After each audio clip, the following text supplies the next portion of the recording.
there.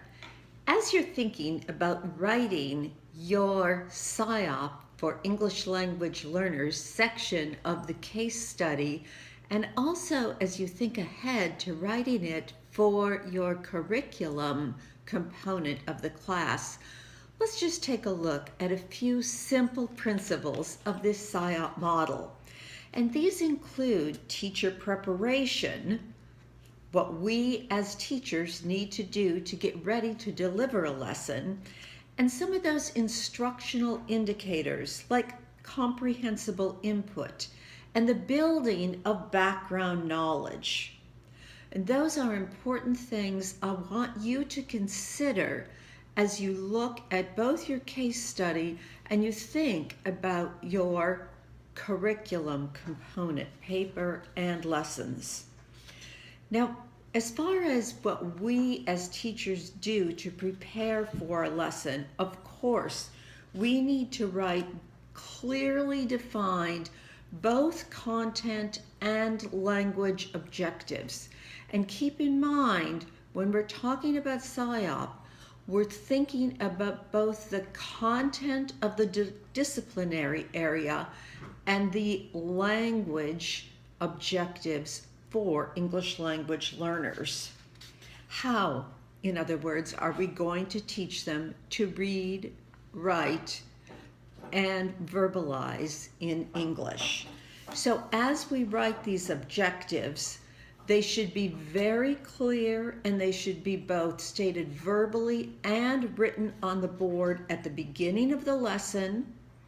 And then we should review them at the end of the lesson so that our students know what is expected of them for both content and language, and then taking a look at how they've done at the end of the lesson. Now, these objectives need to be appropriate for both the developmental age and for the background knowledge, educational background, of our students. Many of our students may have come from schools that are vastly different from schools in the United States. I certainly can attest to that as having done my research in rural Cambodia. And we need to look at these differences. We also need to consider the proficiency, the literacy proficiency of our English language learners. Do they read and write in their first language? These are important considerations. Additionally, look at those reading levels of the materials you are going to be using. Now, we also need to consider a lot of those supplementary materials we use to aid in comprehension. And of course, these are things like pictures, so important for our English language learners. Charts, graphs, those wonderful manipulatives. I'm very fond of using props. Then there are great videos available to us. So consider all of those supplementary materials and how these can be used to promote both content and language. And let's take a look back at content too. We need to be sure we're providing graphic organizers, outlines. Those pictures should be labeled, study guides, and perhaps even highlighting text to help our students.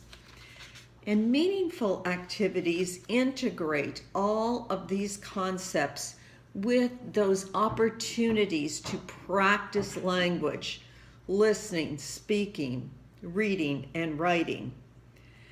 Let's take a look at building background. And this is so important as you write and look ahead to write your curriculum component of the paper. Think about how some of those important concepts can be directly linked to students' background experience. How are you going to do this? How are you going to find those bridges? And these can be personal, they can be academic, they can be cultural. And these links should be explicitly made. Of course, we know vocabulary is so important, and we need to be clear about emphasizing key vocabulary. We also need to be sure that we don't overwhelm our students with too much new vocabulary in one sitting.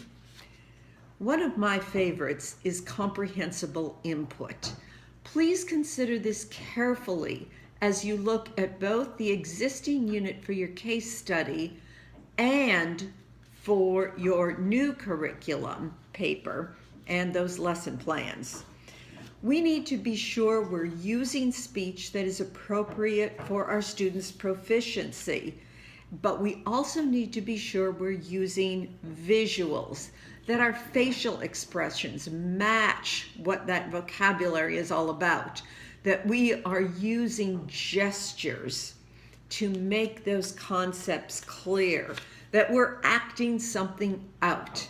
These are all key components of comprehensible input. We need to use these to make sure we're getting across the language and the content. We can select the most important content and use comprehensible input to make sure that content is clear.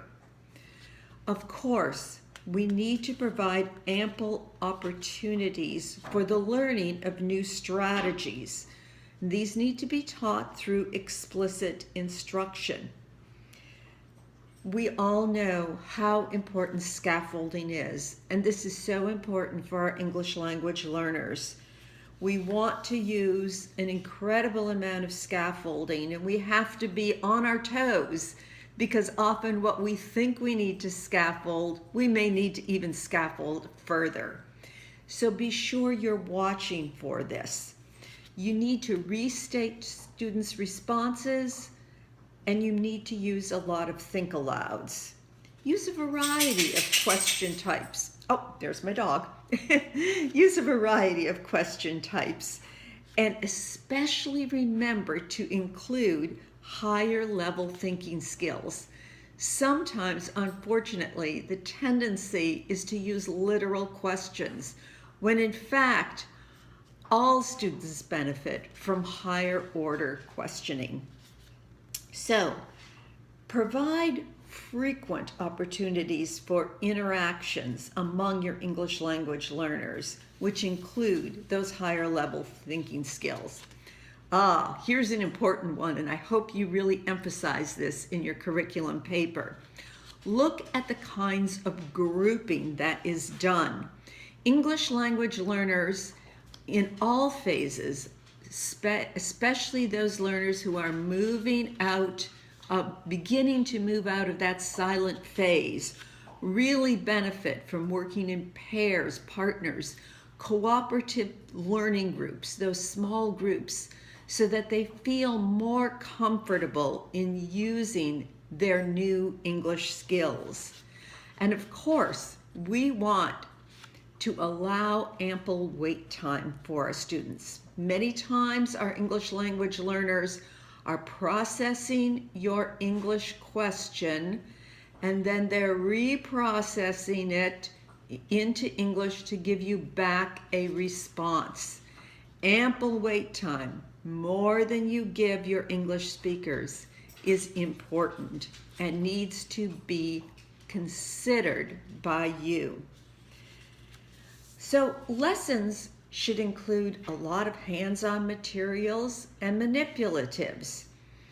There should be lots of activities for students to apply both that content and the language knowledge in the classroom. And these activities should integrate, again, your content objectives and those language skills of listening, speaking, reading, and writing.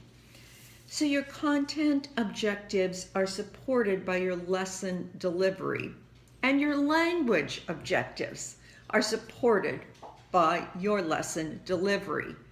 Content, language. We want our students engaged. Of course, 100% of the time, but hopefully at least 90% of the time. Make sure you pace those lessons so they're appropriate to your students' ability level. And it's especially important to provide multiple opportunities for our students to express what is learned. I hope you will remember this as you consider the assessment part of your curriculum project. We can't just give a test or assign an essay. This is a chance for you to think creatively and allow students to show you what they have learned. Thank you.